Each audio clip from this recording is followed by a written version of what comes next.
კონსტანტინე კერესელიძის ჩვენების შემდეგ უფლებადამცველები პირდაპირ ამბობენ, რომ საქმე შერჩევით სამართალთან გვაქვს. კონსტანტინე კერესელიძე არის საქმის მთავარი გამომძიებელი, რომელმაც დღეს სხდომათა დარბაზში თქვა, რომ საქმეში არ ჩადეს ნაწილი სამეთვალყურეო კამერების ჩანაწერები, რადგან ამის გადაწყვეტილება თავად გამომძიებელმა მიიღო. შესაბამისად, უფლებადამცველები ფიქრობენ, რომ ამ კონკრეტული ქმედებით საგამოძიებო უწყებამ ხელი დააფარა იმ პროვოკატორებს, რომლებიც შეგზავნილები იყვნენ მათი განმარტებით 4 ოქტომბერს საპროტესტო აქციაზე. ამავდროულად იურისტებს კითხვები აქვთ ღობესთან დაკავშირებით, მათ კარგად ნახეს შაბათის ეთერის მიერ მომზადებული ჟურნალისტური გამოძიება, სადაც ჩანდა, რომ სასახლის ღობე იყო ავლაბრის რეზიდენციაში გადატანილი და დაფარებული ჰქონდა წითელი ფარდა. შესაბამისად, იურისტები ამბობენ და უჩნდებათ კითხვები იმასთან დაკავშირებით, რეალურად ეს არის თუ არა ის სასახლის ღობე, რომელზეც პროკურატურა ამბობს, რომ არის საქმის მთავარი მტკიცებულება. რაც შეეხება ბრალდებას,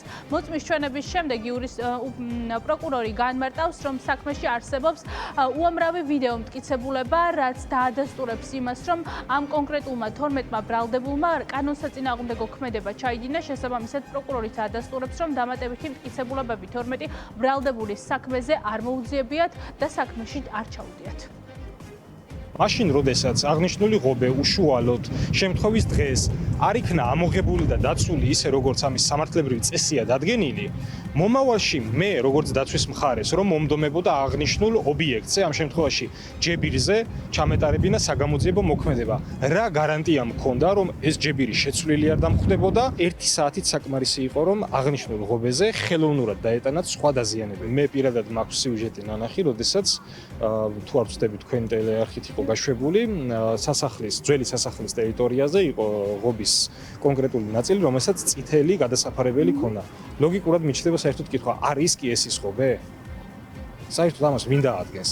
ლუქი მას არ აქვს. აღწერილი ეს ღობე არაა, სად იყო დაზიანებული და რა ნაწილში. ეს არის შერჩევითი გამოძიება. შერჩევითი გამოძიება და მე იმედს ვიტოვებ, რომ შერჩევითი გამოძიება არ გადაიზრდება შერჩევით სამართალში. ეს არის სწორედაც ნახეთ გარკვეული სახის ქმედებების შენიღბვა, შეფუთვა. იმიტომ რომ მომხდარიყო იმ სხვა დანარჩენი ვიდეო მასალების ამოღება, ბევრად სხვა სურათს და სხვა სახეს მივიღებდით, რაც რეალობას და სიმართლეს გამოავლენდა. ეს ბუნებრივია გამოძიებას არ აწყობდა პროკურატურას, აქედან გამომდინარე, მსგავსი საგამოძიებო მოქმედებები არ ჩატარდა. ამ ბრალდებულებთან მიმართებით არ ჩაითვალა საჭიროდ სხვა ვიდეო მასალის ამოღება. რატომ? აი შიდა კამერებში იქნებ ფიქსირდებოდა რომელიმე ბრალდებული, ვინც შედიოდა მაგალითად სასახლის ეზოში. გასაგებია, სასახლის ეზოში განვითარებულ მოვლენებთან დაკავშირებით დეტალურად არის ვიდეო მასალები ამოღებული აღნიშნულ სასახლის ღობესთან დაკავშირებით. ექსპერტებმა ჩაატარეს კვლევა, გასცეს შესაბამისი დასკვნა და აღნიშნული ღობე ინახება სპეციალურ დაცულ სადგომზე კამერების მდგომარეობაში.